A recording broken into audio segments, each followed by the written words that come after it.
You know the story with Subaru Imprezas? You know, a different version comes along every couple of months. A tweak here, a tweak there. We've made it a bit faster. We've given it some more power. Well, frankly, that gets a bit boring, so we ignore them. However, we couldn't ignore this.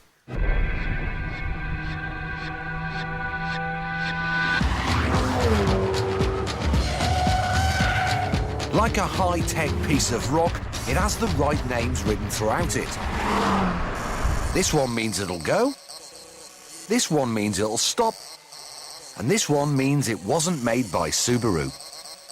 It's a Litchfield Type 25. Ian Litchfield is a bloke who's been importing Subarus for the past 10 years, and now he's tuning them rather well.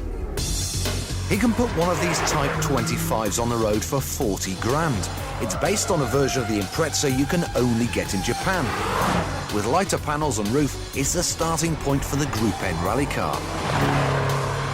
Now, let me give you some statistics.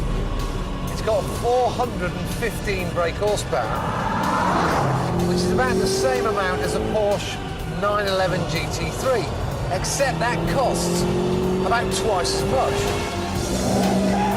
It'll get you to 60 in 3.8 seconds. Now that's as fast as a Ferrari F430. Well, that costs 3 times as much. I think I'm gonna have a go at that. Right then. 3.8 seconds.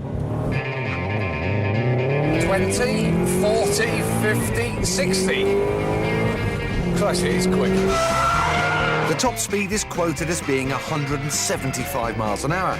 It is astonishing performance per pound. So how have they made it so quick?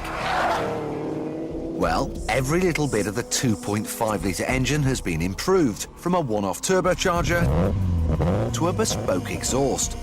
But here's the key. Everything is designed to look as original as possible. They didn't want a tacky engine bay that looks like it's been designed by a lottery winner. Now, pretty much all highly tuned turbo cars have lots of lag, and this is very good. So let's give it a true on-road kind of test. Let's get 4th gear, 3,000 revs, and give it some. There's a little bit of lag there, but it's pretty good. Now, not all the go faster bits are in the engine bay. Litchfield have completely redesigned the suspension, different springs, anti-roll bars, and these trick dampers. These gold knobs at the back can increase or decrease the stiffness of the damper both in bump and rebound. Upshot is you can make the car more reactive or less. Trick stuff.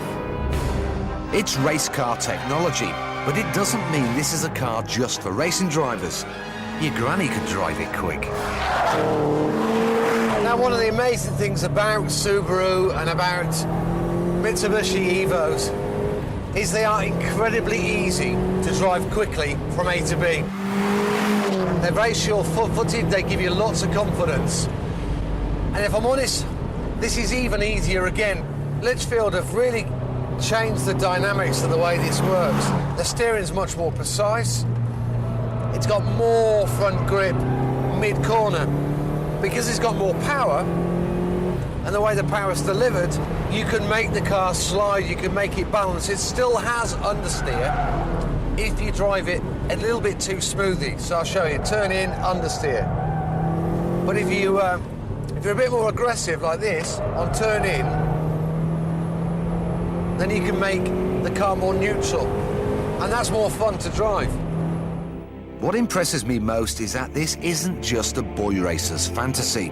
It's not a hardcore stripped-out racer. It's got climate control and electric windows. It's got 4 doors and a boot, for heaven's sake. And if you want, they'll supply it in a dark colour, with a subtle spoiler and more soundproofing for those who want to keep a low profile. The handful of cars that have been sold tend to belong to supercar owners who want something more practical for their garage. The irony is, this is probably the quickest thing they own.